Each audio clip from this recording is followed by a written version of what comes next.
Hello my YouTube family, welcome back to our channel Sandeep Ryan Space.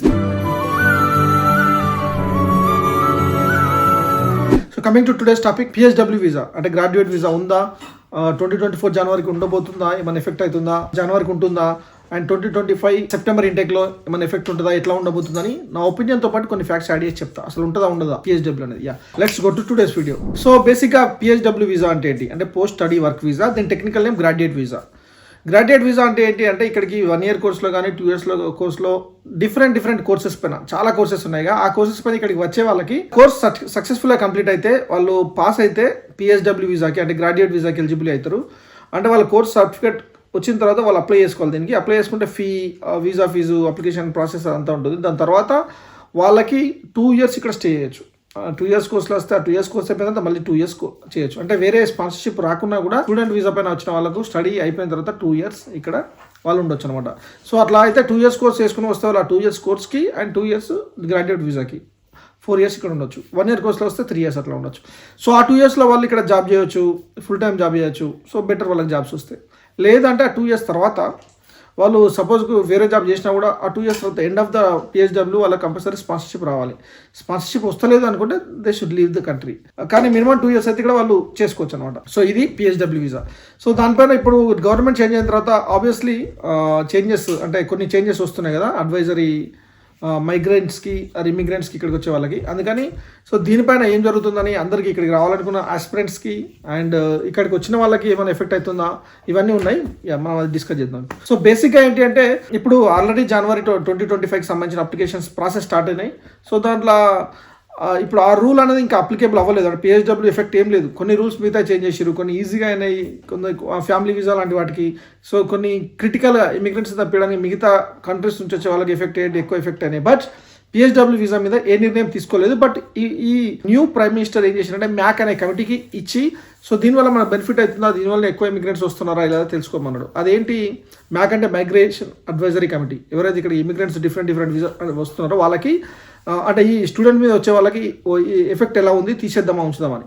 So బేసిక్గా ఇక్కడ ఉన్న చాలా యూనివర్సిటీస్లో international student percentage ఎక్కువ, వాళ్ళ నుంచి వచ్చే ఫండింగ్ ఎక్కువ, వాళ్ళ నుంచి లాస్ తక్కువ అనమాట. అంటే వాళ్ళు ఫీ పే చేసి వచ్చి వాళ్ళు ట్యాక్సెస్ అన్ని పే చేసి ఆ PSWలో ఉన్నప్పుడు కూడా పే చేసి వాళ్ళకి అప్పుడు తర్వాత వీసా రాకుంటే వెళ్ళిపోతారు. అది కాబట్టి దానిపైన సో ఇప్పుడు నో అనే నిర్ణయం ఎక్కడ తీసుకోలేదు. They didn't make any decision like PSW visa తీసేద్దామని.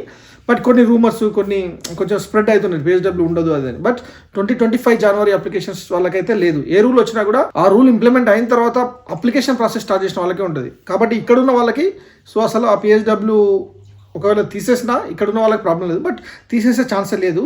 So next తర్వాత కూడా 2025 జనవరి తర్వాత అప్లికేషన్ వాళ్ళకి కూడా అంటే ఆగస్ట్ సెప్టెంబర్ 2025లో కూడా తీసేస్తారని నేను అనుకోవట్లేదు. It's purely my opinion. But ఎందుకు తీసేయారంటే PSW లేకుండా ఇక్కడికి వచ్చే చాలా పర్సెంటేజ్ తగ్గుతుంది. రీసెంట్గా జరిగిన ఇష్యూస్ వల్ల, రీసెంట్గా జరిగిన కొంచెం కమ్యూనల్ దానివల్లనే కొంచెం స్మాల్ పర్సెంటేజ్ స్టూడెంట్స్ అప్లికేషన్స్ పైన కూడా పడింది, వీసా అప్లికేషన్స్ మీద కూడా. సో అంటే యూకేకి అప్లికేట్ చేసుకోవడానికి, యూకే రావడానికి కొంచెం తగ్గింది అనమాట. సో PSW తీసేస్తే వాళ్ళకి ఇంకా ఇక్కడికి వచ్చే అప్లికేషన్స్ యూనివర్సిటీస్ అన్ని ఖాళీ ఉంటాయి. సో డెఫినెట్గా వాళ్ళకి ఇక్కడ ఎడ్యుకేషన్ సిస్టంలో మెయిన్గా చైనా నుంచి, ఇండియా నుంచి, ఈవెన్ అమెరికా నుంచి ఇట్లాంటి కంట్రీస్ నుంచి వస్తారు.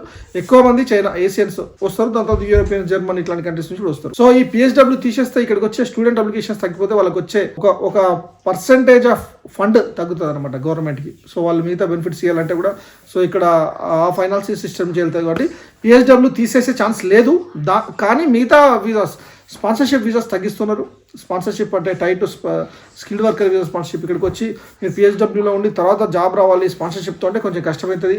అండ్ మీరు డిపెండెంట్గా వచ్చి స్పాన్సర్షిప్తో అంటే తగ్గిస్తున్నారు, గవర్నమెంట్ లెవెల్లో తగ్గిస్తున్నారు. ఆర్గనైజేషన్స్ కూడా డెఫినెట్గా ఇక్కడ పర్మనెంట్గా అంటే బ్రిటిష్ పీపుల్కి ఈవెన్ వేరే కంట్రీ నుంచి మైగ్రెంట్ అయినా కూడా బ్రిటిష్ పాస్పోర్ట్ వచ్చిన వాళ్ళ బ్రిటన్స్ అంటాం కదా, బ్రిట్స్కి అండ్ ILRలో ఉన్న వాళ్ళకి అంటే ఒక 1 year తర్వాత వాళ్ళు బ్రిటిష్ పాస్పోర్ట్ తీసుకుంటారంటే వాళ్ళకి ఎక్కువ ఇస్తున్నారు జాబ్స్.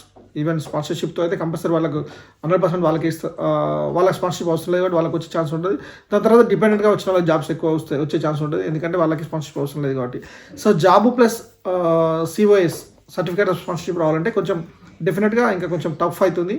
మేబీ అంటే కొందరికి వచ్చినాయి, బట్ నెంబర్ ఆఫ్ స్క్రూటినీ ఎక్కువైతుంది, నెంబర్ ఆఫ్ వీసాస్ తగ్గిస్తున్నారు అనమాట. సో అది ఇక PSW అల్టిమేట్గా వన్ లైన్లో చెప్పాలంటే PSW మీద ఇప్పటికీ ఎఫెక్ట్ లేదు, ఇంతకుముందు ఉన్నట్టుగానే PSW ఉంటుంది.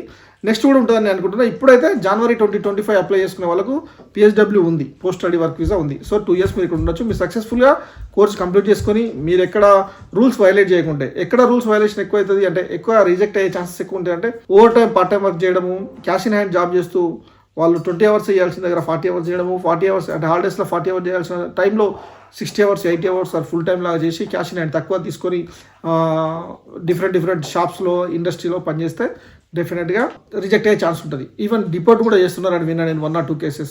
అంటే రూల్స్ చాలా స్ట్రిక్ట్ అయితే ఇక్కడ ఉన్న వాళ్ళకి విత్ ఇన్ ద రూల్స్లో లిమిట్స్లో ఉన్న వాళ్ళు డెఫినెట్గా పిహెచ్డబ్ల్యూ అయితే అప్లై చేసుకోవచ్చు. తర్వాత వీసా తెచ్చుకోవడం కూడా ఛాలెంజ్. టెక్నాలజీ అంటే నీ ఇండస్ట్రీ, వాళ్ళకి రిక్వైర్మెంట్, ఆ డిమాండ్, నీ స్కిల్లో నీకు ఉన్న డిమాండ్ దాన్ని బట్టి ఉంటుంది. అది that is not a easy thing అని చెప్పొచ్చు, బట్ డెఫినెట్లీ ట్రై చేయాలి ఇది. అండ్ మెయిన్ ఒక కీ అడ్వైజ్ ఏంటంటే ఇక్కడికి స్టూడెంట్స్గా రావాలనుకున్న వాళ్ళకి, సో ఫీజు మీరు ఏదైతే పే చేస్తారో 10,000 pounds, 20,000 pounds, 50,000 ఎంతైనా కూడా మీరు ఇక్కడికి వచ్చి మీరు పార్ట్ టైం జాబ్ చేస్తూ ఎర్న్ చేస్తాం అనుకుంటే మాత్రం డెఫినెట్గా అది వర్క్ అవ్వదు. అట్లా ఉంటే వాళ్ళు డిపోర్ట్ చేసే ఛాన్సే ఉంటుంది. సో ఆ ఫీజు మీరు మొత్తం పే చేసిన ఫీజు కూడా మీకు బ్యాక్ రాకుండా, మీరు కాలేజీకి ఎంతో కొంత పే చేసి ఉంటే అది రాకుండా మిమ్మల్ని డిపోర్ట్ చేస్తే ఆ స్టడీలోనూ మనం తీసుకున్న కట్టాల్సి వస్తుంది. అండ్ ఇక్కడ స్టడీ మీరు యూనివర్సిటీ కంప్లీట్ చేయలేరు అండ్ మీ యూనివర్సిటీ డిగ్రీ రాదు. కాబట్టి డెఫినెట్గా అది కొంచెం క్రిటికల్ అవుతుంది. కాబట్టి మీరు ఫీ పే చేసుకుని అంటే స్టేట్ వేలోనే, అఫిషియల్ వేలోనే వెళ్ళడం బెటర్. సో మీరు ఏదైతే ఫీ లోన్స్ నుంచి కానీ మీరు ఓన్ దగ్గర నుంచి పే చేస్తారో దాని తర్వాత మీరు ఇక్కడ సర్వైవల్ కోసం weekly 200 pounds, monthly 800 pounds earn చేసుకుని అందులో డెఫినెట్గా స్టూడెంట్ ఉండొచ్చు. అండ్ టర్మ్ టైంలో అండ్ హాలిడేస్ టైంలో 40 hours per week చేయొచ్చు. అదొక 2 months హాలిడేస్ ఉంటే ఒక 3,000 అట్లా ఎర్న్ చేయొచ్చు ఆ 2 monthsలో. సో ఈ 800లో ఉండొచ్చు డెఫినెట్గా. ఎంత లావిష్గా ఉన్నా కూడా ఒక 300-400లో అకామిడేషన్, మిగతా 200లో మిగతా అన్నీ అయిపోతాయి. కాబట్టి 20 hours వర్క్ చూసుకోవడం బెటర్. అఫ్కోర్స్ ఆ వర్క్ కూడా రాకుంటే కష్టమవుతుంది, బట్ ఇక ట్రై చేస్తూ ఉండాలి. ఇది మెయిన్గా పిహెచ్డబ్ల్యూ అయితే ఎఫెక్ట్ లేదు, no effect on PHW after this changes. సో మేబీ ఫ్యూచర్లో ఏమైనా ఉంటే నేను చెప్తా. జనవరి ఇంటెక్ అయితే అది ఉండదు. సో దాని తర్వాత ఎందుకంటే ఆల్రెడీ అప్లికేషన్స్, యూనివర్సిటీస్ అప్లికేషన్స్ తీసుకుంటున్నాయి, ఆల్రెడీ వెబ్సైట్స్కి వెళ్ళి అప్లికేషన్ చేస్తున్నారు. కాబట్టి ఇది అండ్ నెక్స్ట్ మరి మళ్ళీ కంటెంట్తో మీ ముందుకు వస్తా. Thank you guys, thank you for your love. Yours అండి, బాయ్. నువ్వు కన్న కలలే నిజమవుతాయి చూడు, అందుకే ఉన్నాడు ఈ నాన్నే తోడు.